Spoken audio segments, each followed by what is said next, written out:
സങ്കീർത്തനം 75. ദൈവമേ, ഞങ്ങളങ്ങേക്ക് നന്ദി പറയുന്നു, ഞങ്ങളങ്ങേക്ക് കൃതജ്ഞത അർപ്പിക്കുന്നു.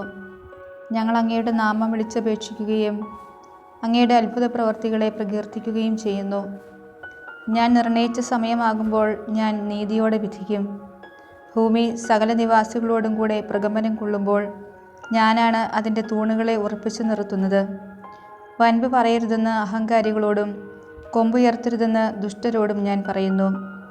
ആകാശത്തിനെതിരെ കൊമ്പുയർത്തരുത്, ഗർവോടെ സംസാരിക്കുകയുമരുത്. കിഴക്കു നിന്നോ പടിഞ്ഞാറ് നിന്നോ മരുഭൂമിയിൽ നിന്നോ അല്ല ഉയർച്ച വരുന്നത്. ഒരുവനെ താഴ്ത്തുകയും അപരനെ ഉയർത്തുകയും ചെയ്യുന്ന വിധി നടപ്പാക്കുന്നത് ദൈവമാണ്. നുരഞ്ഞു പൊന്തുന്ന വീര്യമേറിയ വീഞ്ഞു നിറഞ്ഞ പാനപാത്രം കർത്താവിൻ്റെ കയ്യിലുണ്ട്. അവിടുന്ന് അത് പകർന്നു കൊടുക്കും. ഭൂമിയിലെ സകല ദുഷ്ടരും അത് മട്ടുവരെ ഊറ്റിക്കുടിക്കും. എന്നാൽ ഞാൻ എന്നേക്കും ആഹ്ലാദിക്കും. യാക്കോബിൻ്റെ ദൈവത്തിന് ഞാൻ സ്തുതിഗീതം ആലപിക്കും. ദുഷ്ടരുടെ കൊമ്പുകൾ അവിടുന്ന് വിച്ഛേദിക്കും, നീതിമാന്മാരുടെ കൊമ്പുകൾ ഉയർത്തപ്പെടും. സങ്കീർത്തനം 76. ദൈവം യൂദായിൽ പ്രസിദ്ധനാണ്, ഇസ്രായേലിൽ അവിടുത്തെ നാമം മഹനീയവുമാണ്. അവിടുത്തെ നിവാസം ശാലേമിലും വാസസ്ഥലം സിയോനിലും സ്ഥാപിച്ചിരിക്കുന്നു. അവിടെ വെച്ച് അവിടുന്ന് മിന്നൽ പോലെ പായുന്ന അസ്ത്രങ്ങളും പരിചയും വാളും എല്ലാ ആയുധങ്ങളും തകർത്തു കളഞ്ഞു. അങ്ങ് മഹത്വപൂർണനാകുന്നു. ശാശ്വത ശൈലങ്ങളേക്കാൾ അങ്ങ് പ്രതാപവാനാണ്. ധീരരുടെ കൊള്ള മുതൽ അവരിൽ നിന്ന് കവർന്നെടുത്തു. അവർ നിദ്രയിലാണ്ടു. യോദ്ധാക്കൾക്ക് കൈ ഉയർത്താൻ കഴിയാതെ പോയി. യാക്കോബിൻ്റെ ദൈവമേ, അങ്ങ് ശാസിച്ചപ്പോൾ കുതിരയും കുതിരക്കാരനും നടുങ്ങി നിലം പതിച്ചു. അങ്ങ് ഭീതിതനാണ്. അങ്ങയുടെ കോപം ഉജ്ജ്വലിച്ചാൽ പിന്നെ ആർക്ക് അങ്ങയുടെ മുമ്പിൽ നിൽക്കാൻ കഴിയും? ആകാശത്തിൽ നിന്ന് അങ്ങ് വിധി പ്രസ്താവിച്ചു. നീതി സ്ഥാപിക്കാൻ, ഭൂമിയിലെ എല്ലാ പീഡിതരെയും രക്ഷിക്കാൻ അവിടുന്ന് എഴുന്നേറ്റപ്പോൾ ഭൂമി ഭയന്ന് സ്തംഭിച്ചുപോയി. മനുഷ്യൻ്റെ ക്രോധം പോലും അങ്ങേക്ക് സ്തുതിയായി പരിണമിക്കും. അതിൽ നിന്ന് രക്ഷപ്പെടുന്നവർ അങ്ങയുടെ ചുറ്റും ചേർന്ന് നിൽക്കും. നിങ്ങളുടെ ദൈവമായ കർത്താവിന് നേർച്ചകൾ നേരുകയും അവ നിറവേറ്റുകയും ചെയ്യുവിൻ. ചുറ്റുമുള്ളവർ ഭീതിതനായ അവിടുത്തേക്ക് കാഴ്ചകൾ കൊണ്ടുവരട്ടെ. അവിടുന്ന് പ്രഭുക്കന്മാരുടെ പ്രാണനെ ഛേദിച്ചു കളയും. ഭൂമിയിലെ രാജാക്കന്മാർക്ക് അവിടുന്ന് ഭയകാരണമാണ്. സങ്കീർത്തനം 77. ഞാൻ ദൈവത്തോട് ഉച്ചത്തിൽ നിലവിളിക്കും, അവിടുന്ന് കേൾക്കാൻ ഉച്ചത്തിൽ അപേക്ഷിക്കും. കഷ്ടദിനങ്ങളിൽ ഞാൻ കർത്താവിനെ അന്വേഷിക്കുന്നു. രാത്രി മുഴുവൻ ഞാൻ കൈവിരിച്ചു പിടിച്ചു, ഒന്നിനും എന്നെ ആശ്വസിപ്പിക്കാനായില്ല. ഞാൻ ദൈവത്തെ ഓർക്കുകയും വിലപിക്കുകയും ചെയ്യുന്നു. ഞാൻ ധ്യാനിക്കുകയും എൻ്റെ മനസ്സ് ഇടിയുകയും ചെയ്യുന്നു. കണ്ണു ചിമ്മാൻ അവിടുന്ന് എന്നെ അനുവദിക്കുന്നില്ല. സംസാരിക്കാനാവാത്ത വിധം ഞാൻ ആകുലനാണ്. ഞാൻ കഴിഞ്ഞ കാലങ്ങൾ ഓർക്കുന്നു, പണ്ടത്തെ സംവത്സരങ്ങളെ സ്മരിക്കുന്നു. രാത്രിയിൽ ഞാൻ ഗാഠചിന്തയിൽ മുഴുകുന്നു. ഞാൻ ധ്യാനിക്കുകയും എൻ്റെ ആത്മാവിൽ ഈ ചോദ്യമുയരുകയും ചെയ്തു: കർത്താവ് എന്നേക്കുമായി തള്ളിക്കളയുമോ? ഇനി ഒരിക്കലും അവിടുന്ന് പ്രസാദിക്കുകയില്ലേ? അവിടുത്തെ കരുണ എന്നേക്കുമായി നിലച്ചുവോ? അവിടുത്തെ വാഗ്ദാനങ്ങൾ എന്നേക്കുമായി അവസാനിച്ചുവോ? കൃപ കാണിക്കാൻ ദൈവം മറന്നുപോയോ? അവിടുന്ന് കോപത്താൽ തൻ്റെ കരുണയുടെ വാതിൽ അടച്ചു കളഞ്ഞുവോ? അത്യുന്നതൻ്റെ ശക്തി പ്രകടമാകാത്തതാണ് എൻ്റെ ദുഃഖകാരണം എന്ന് ഞാൻ പറഞ്ഞു. ഞാൻ കർത്താവിൻ്റെ പ്രവൃത്തികൾ ഓർമ്മിക്കും. പണ്ട് അങ്ങ് ചെയ്ത അത്ഭുതങ്ങൾ ഞാൻ അനുസ്മരിക്കും. ഞാൻ അങ്ങയുടെ സകല പ്രവൃത്തികളെയും പറ്റി ധ്യാനിക്കും. അങ്ങയുടെ അത്ഭുതകരമായ പ്രവൃത്തികളെപ്പറ്റി ചിന്തിക്കും. ദൈവമേ, അങ്ങയുടെ മാർഗം പരിശുദ്ധമാണ്. നമ്മുടെ ദൈവത്തെ പോലെ ഉന്നതനായി ആരുണ്ട്? അങ്ങാണ് അത്ഭുതങ്ങൾ പ്രവർത്തിക്കുന്ന ദൈവം. ജനതകളുടെ ഇടയിൽ ശക്തി വെളിപ്പെടുത്തിയതും അങ്ങു തന്നെ. അവിടുത്തെ കരം അവിടുത്തെ ജനത്തെ, യാക്കോബിൻ്റെയും ജോസഫിൻ്റെയും സന്തതികളെ രക്ഷിച്ചു. ദൈവമേ, സമുദ്രം അങ്ങയുടെ മുമ്പിൽ പരിഭ്രമിച്ചു. അങ്ങയെ കണ്ട് അഗാധം ഭയന്നു വിറച്ചു. മേഘം ജലം വർഷിച്ചു, ആകാശം ഇടിമുഴക്കി. അങ്ങയുടെ അസ്ത്രങ്ങൾ എല്ലാ വശത്തും മിന്നിപ്പാഞ്ഞു. അങ്ങയുടെ ഇടിമുഴക്കം ചുഴലിക്കാറ്റിൽ മാറ്റുലി കൊണ്ടു. അങ്ങയുടെ മിന്നലുകൾ ലോകത്തെ പ്രകാശിപ്പിച്ചു. ഭൂമി നടുങ്ങി വിറച്ചു. അങ്ങയുടെ വഴി സമുദ്രത്തിലൂടെയും അങ്ങയുടെ പാത പെരുവെള്ളത്തിലൂടെയുമായിരുന്നു. അങ്ങയുടെ കാൽപ്പാടുകൾ അദൃശ്യമായിരുന്നു. മോശയുടെയും അഹറോൻ്റെയും നേതൃത്വത്തിൽ അങ്ങയുടെ ജനത്തെ ഒരു ആട്ടിൻകൂട്ടത്തെ എന്ന പോലെ അങ്ങ് നയിച്ചു. എൻ്റെ ജനമേ, എൻ്റെ ഉപദേശം ശ്രവിക്കുക, എൻ്റെ വാക്കുകൾക്ക് ചെവി തരിക. ഞാനൊരു ഉപമ പറയാം, പുരാതന ചരിത്രത്തിൻ്റെ പൊരുൾ ഞാൻ വ്യക്തമാക്കാം. നാം അത് കേൾക്കുകയും അറിയുകയും ചെയ്തിട്ടുണ്ട്. പിതാക്കന്മാർ നമ്മോട് പറഞ്ഞിട്ടുമുണ്ട്. അവരുടെ മക്കളിൽ നിന്ന് നാം അത് മറച്ചു വയ്ക്കരുത്.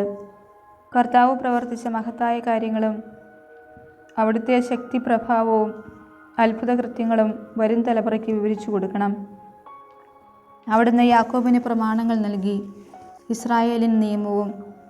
അത് മക്കളെ പഠിപ്പിക്കാൻ നമ്മുടെ പിതാക്കന്മാരോട് അവിടുന്ന് ആജ്ഞാപിച്ചു.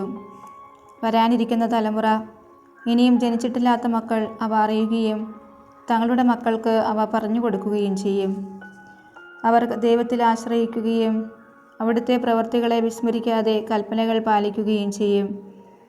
അവർ തങ്ങളുടെ പിതാക്കന്മാരെ പോലെ ദുശ്ശാഠ്യക്കാരും മത്സരബുദ്ധികളും ചഞ്ചലഹൃദയരും ദൈവത്തോട് അവിശ്വസ്തരുമാകരുത്. വില്ലാളികളായ എഫ്രായിംകാർ യുദ്ധദിവസം പിന്തിരിഞ്ഞോടി. അവർ ദൈവത്തിൻ്റെ ഉടമ്പടിയെ ആദരിച്ചില്ല. അവിടുത്തെ നിയമമനുസരിച്ച് നടക്കാൻ കൂട്ടാക്കിയുമില്ല. അവർ അവിടുത്തെ പ്രവൃത്തികളും അവർ കണ്ട അത്ഭുതങ്ങളും മറന്നുകളഞ്ഞു. അവിടുന്ന് ഈജിപ്തിൽ സോവാൻ വയലിൽ അവരുടെ പിതാക്കന്മാർ കാണുകെ അത്ഭുതം പ്രവർത്തിച്ചു. അവർക്ക് കടന്നു പോകാൻ കടലിനെ വിഭജിച്ചു. അവിടുന്ന് ജലത്തെ കുന്നുപോലെ നിർത്തി. പകൽ സമയം അവിടുന്ന് മേഘം കൊണ്ടും രാത്രിയിൽ അഗ്നിയുടെ പ്രകാശം കൊണ്ടും അവരെ നയിച്ചു. അവിടുന്ന് മരുഭൂമിയിൽ പാറ പിളർന്നു. അവർക്ക് കുടിക്കാൻ ആഴത്തിൽ നിന്ന് സമൃദ്ധമായി ജലം നൽകി. പാറയിൽ നിന്ന് അവിടുന്ന് നീർച്ചാലൊരുക്കി. ജലം നദി പോലെ ഒഴുകി. എന്നിട്ടും അവർ അവിടത്തേക്കെതിരായി കൂടുതൽ പാപം ചെയ്തു. അത്യുന്നതനോട് അവർ മരുഭൂമിയിൽ വെച്ച് മത്സരിച്ചു. ഇഷ്ടമുള്ള ഭക്ഷണം ചോദിച്ച് അവർ ദൈവത്തെ പരീക്ഷിച്ചു. അവർ ദൈവത്തിനെതിരായി സംസാരിച്ചു. മരുഭൂമിയിൽ മേശയൊരുക്കാൻ ദൈവത്തിന് കഴിയുമോ? അവിടുന്ന് പാറയിൽ അടിച്ചു, ജലം പൊട്ടിയൊഴുകി, നീർച്ചാലുകൾ കവിഞ്ഞു. എന്നാൽ ജനത്തിന് അപ്പവും മാംസവും നൽകാൻ അവിടുത്തേക്ക് കഴിയുമോ? ഇത് കേട്ട് കർത്താവ് ക്രുദ്ധനായി. യാക്കോബിൻ്റെ നേരെ അഗ്നി ജ്വലിച്ചു. ഇസ്രായേലിൻ്റെ നേരെ കോപമുയർന്നു. എന്തെന്നാൽ അവർ ദൈവത്തിൽ വിശ്വസിക്കുകയും അവിടുത്തെ രക്ഷാകര ശക്തിയിൽ ആശ്രയിക്കുകയും ചെയ്തില്ല. എങ്കിലും അവിടുന്ന് ആകാശത്തോട് ആജ്ഞാപിച്ചു, വാനിടത്തിൻ്റെ വാതിലുകൾ തുറന്നു. അവർക്ക് ഭക്ഷിക്കാൻ അവിടുന്ന് മന്ന വർഷിച്ചു. സ്വർഗീയ ധാന്യം അവർക്ക് നൽകി. മനുഷ്യൻ ദേവദൂതന്മാരുടെ അപ്പം ഭക്ഷിച്ചു. അവിടുന്ന് ഭക്ഷണം സമൃദ്ധമായി അയച്ചു.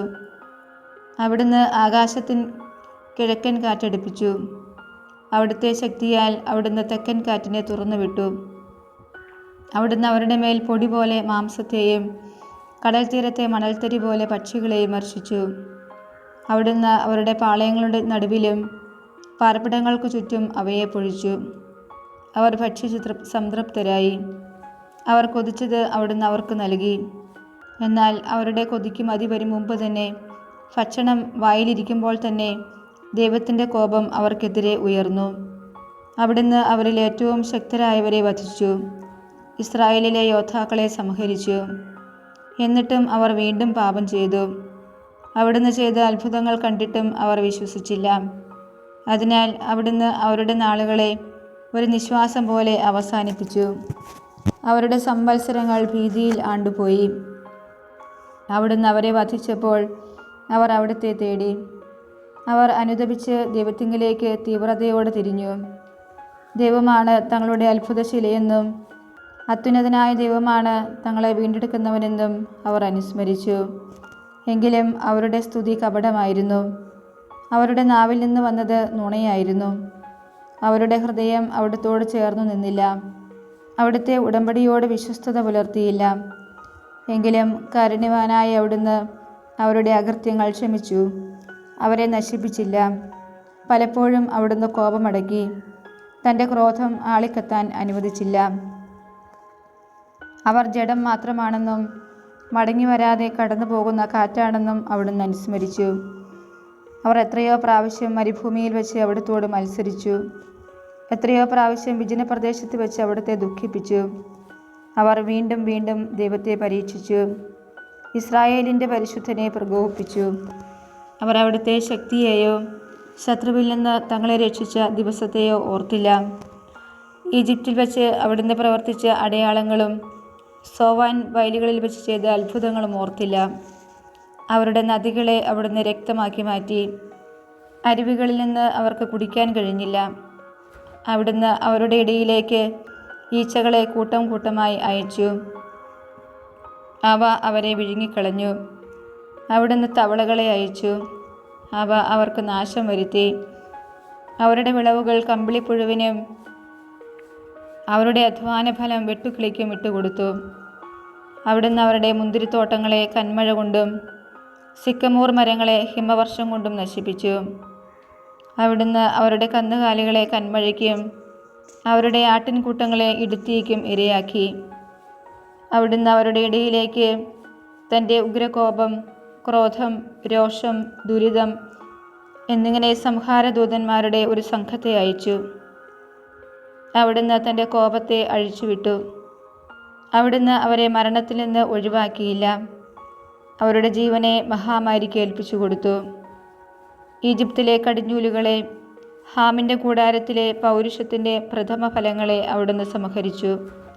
എന്നാൽ തൻ്റെ ജനത്തെ ചെമ്മരിയാടുകളെ പോലെ അവിടുന്ന് പുറത്തു കൊണ്ടുവന്നു. അവൻ പരമാർത്ഥ ഹൃദയത്തോടെ അവരെ മേയിച്ചു. കരവിരുതോടെ അവൻ അവരെ നയിച്ചു. ആട്ടിൻപറ്റത്ത് എന്ന പോലെ മരുഭൂമിയിലൂടെ നയിച്ചു. അവിടുന്ന് അവരെ സുരക്ഷിതമായി നയിച്ചതിനാൽ അവർ നിർഭയരായിരുന്നു. എന്നാൽ അവരുടെ വൈരികളെ കടൽ മൂടിക്കളഞ്ഞു. അവിടുന്ന് അവരെ തൻ്റെ വിശുദ്ധ ദേശത്തേക്കും തൻ്റെ വലതുകൈ നേടിയെടുത്ത പർവ്വതത്തിലേക്കും കൊണ്ടുവന്നു. അവരുടെ മുൻപിൽ നിന്ന് അവിടുന്ന് ജനതകളെ തുരത്തി. അവർക്ക് അവകാശം അളന്നുകൊടുത്തു. ഇസ്രായേൽ ഗോത്രങ്ങളെ പാളയങ്ങളിൽ പാർപ്പിച്ചു. എന്നിട്ടും അവർ അത്യുന്നതനായ ദൈവത്തെ പരീക്ഷിക്കുകയും അവിടുത്തോട് മത്സരിക്കുകയും ചെയ്തു. അവർ അവിടുത്തെ കൽപ്പനകൾ അനുസരിച്ചില്ല.